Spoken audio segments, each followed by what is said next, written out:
Buenas tardes, soy la doctora Rogelia Borges y para continuar con la presentación del día de hoy vamos a hablar del metaanálisis Remdesivir para el tratamiento de COVID-19, una revisión sistemática y metaanálisis. En cuanto a los estudios, tenemos que se tomaron en cuenta 8 estudios para este metaanálisis.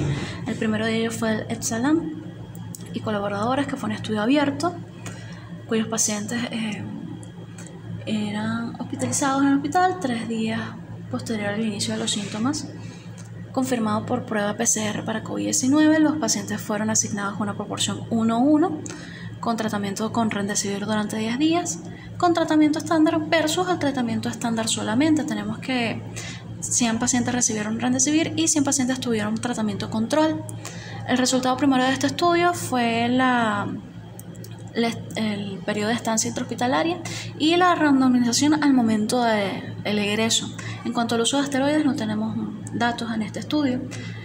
En líneas generales, los estudios fueron bastante homogéneos, sin embargo, variaron en ciertas cosas. Por ejemplo, en uno de los estudios, por ejemplo, que fue el MAHAN 2021, que fue un estudio abierto, tenemos que se incluyeron pacientes hospitalizados entre edades comprendidas de 18 a 60 años con PCR positiva para la infección por SARS-CoV-2, con evidencia radiológica de infección respiratoria.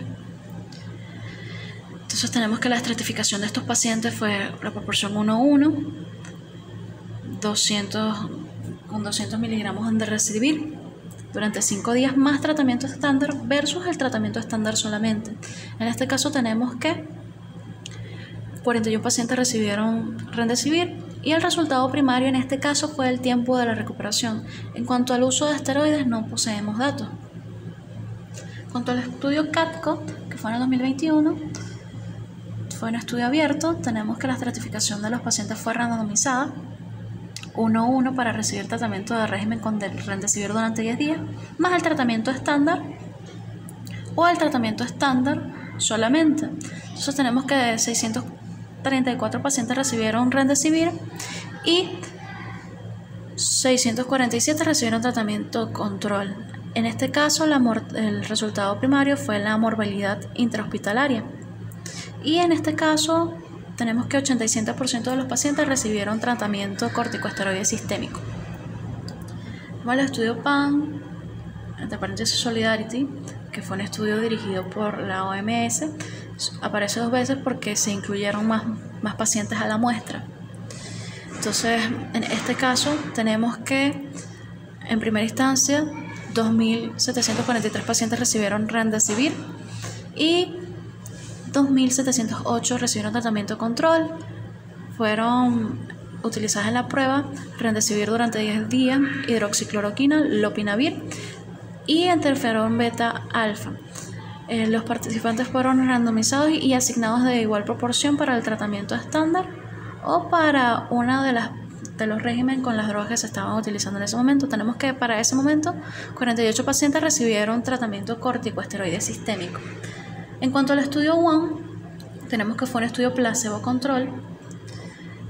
Los pacientes fueron elegibles cuando eran hombres o mujeres no embarazadas con COVID-19, con edades comprendidas en mayor a 18 años y una PCR positiva para infección por SARS-CoV-2 con una imagen radiográfica confirmatoria de neumonía. Tenían una saturación menor o igual a 94%, a FiO2 21. Los pacientes que eran elegibles se randomizaron y fueron asignados una proporción 2:1, bien para recibir tratamiento con Remdesivir durante 10 días o para el grupo placebo control. Tenemos que 158 recibieron Remdesivir y 79 en el tratamiento control. En cuanto al resultado primario fue la mejoría clínica, el tiempo para mejoría clínica, y 65% recibieron esteroides. En cuanto a las tablas tetacóricas del resultado primario de ventilación mecánica, en este metaanálisis el resultado primario de interés fue la mortalidad y la estratificaron según la necesidad de soporte de oxígeno inicial. Entonces, acá se están tomando la muestra de todos los estudios con Remdesivir y el tratamiento estándar. También tenemos que se está utilizando el efecto de randomización, que se tomó un pool y se hizo un análisis de este. Esos resultados también están incluidos acá.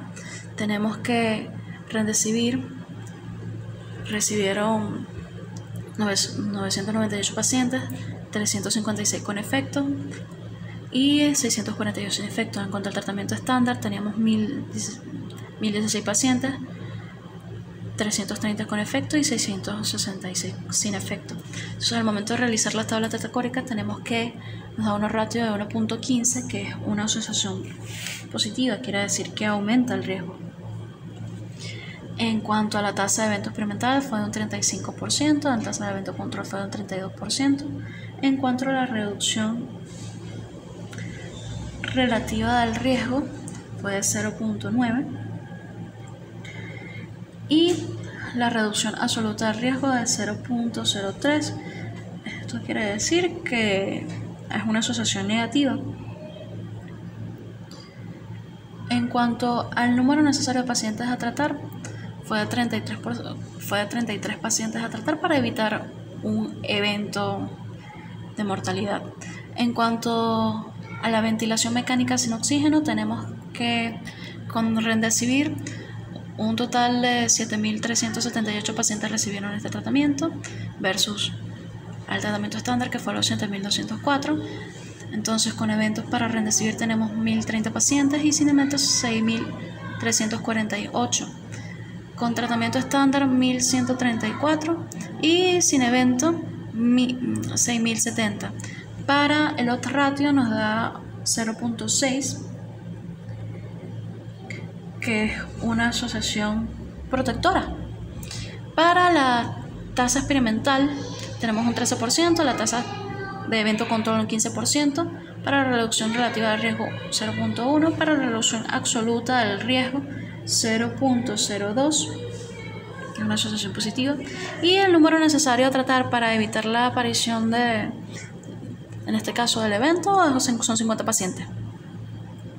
En cuanto a la tabla tetacórica de pacientes sin oxígeno, en este grupo tuvimos 1.505 pacientes para Remdesivir y 2.268 para tratamiento estándar. 72 pacientes presentaron evento y 1.433 no lo presentaron. Para el tratamiento control o estándar teníamos 82 pacientes con evento y sin evento 2.186. Tenemos un ratio de 1.33, lo que quiere decir que aumenta el riesgo. En cuanto a la tasa de evento experimental, tenemos 4.7%, la tasa de evento control de 3.6%, una reducción del riesgo de 0.30%, una reducción absoluta del riesgo de 0.01%, o sea, que quiere decir que no tenemos asociación. Y en cuanto al número necesario a tratar para evitar el evento, tenemos que tratar 100 pacientes. Acá tenemos todos los estudios en un diagrama de bosque. Tenemos que la línea vertical que está situada en 1 se presenta como la línea de no efecto. Las líneas horizontales representan los intervalos de confianza y los cuadros representan la cantidad de la muestra. Los diamantes representan el efecto global del estudio. Y tenemos divididos como se dividió previamente en las tablas tetacóricas según la necesidad de ventilación mecánica, oxígeno sin ventilación mecánica y sin oxígeno.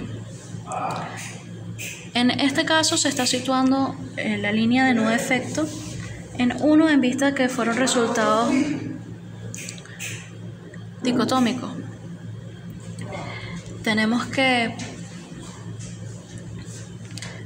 la gran mayoría de las líneas de intervalos de confianza, que son las líneas horizontales, pasan la línea de no efecto. En cuanto a los intervalos de confianza, para el estudio CATCO fue de 0.57 a 1.62, lo cual quiere decir que fue significativa. Para el estudio de la OMS Tenemos un intervalo de confianza de 0.70 a 1.20. Este quiere decir que no tiene diferencia estadística. Para el subgrupo del REM, que fue el efecto de randomización, tenemos que es un intervalo de confianza de 0.88 a 1.31. ¿Qué quiere decir que no es estadísticamente significativa? En cuanto a oxígeno sin ventilación de mecánica, Maham en 2021, tenemos que fue una población pequeña con un intervalo de confianza grande de 0.40 a 3.62. Este quiere decir que fue estadísticamente significativo en vista del gran rango. En cuanto al CATCO, para oxígeno sin ventilación mecánica, vemos que fue una población grande con desviación hacia la izquierda.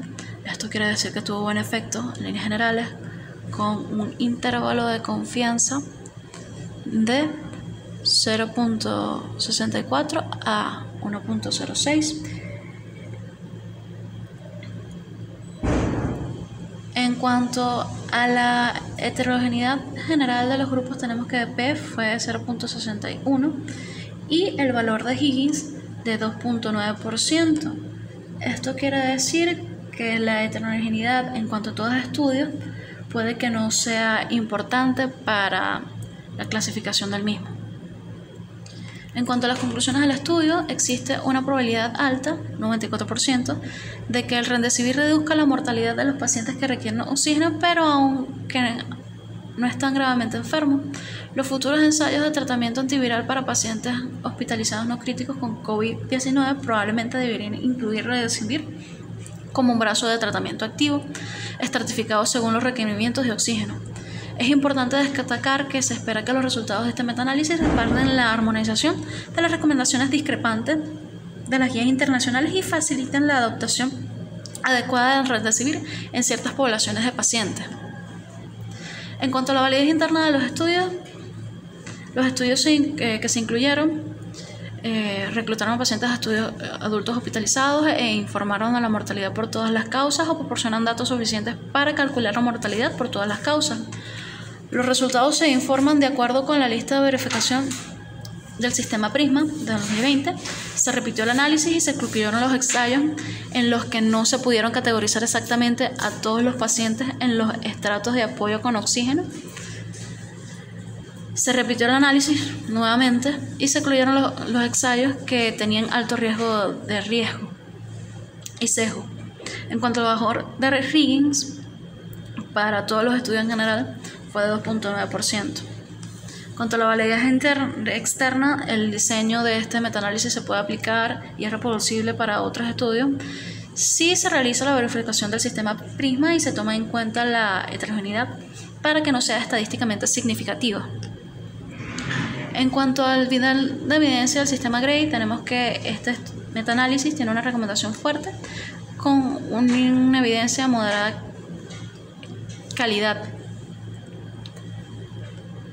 En cuanto a la metrifoda, tenemos que en Fortaleza fue un buen diseño del metaanálisis, los estudios con heterogeneidad, pero con poca importancia estadística. En cuanto a oportunidades, un estudio reproducible y aplicable, tenemos que el tratamiento con Remdesivir se puede aplicar en tratamientos no críticos.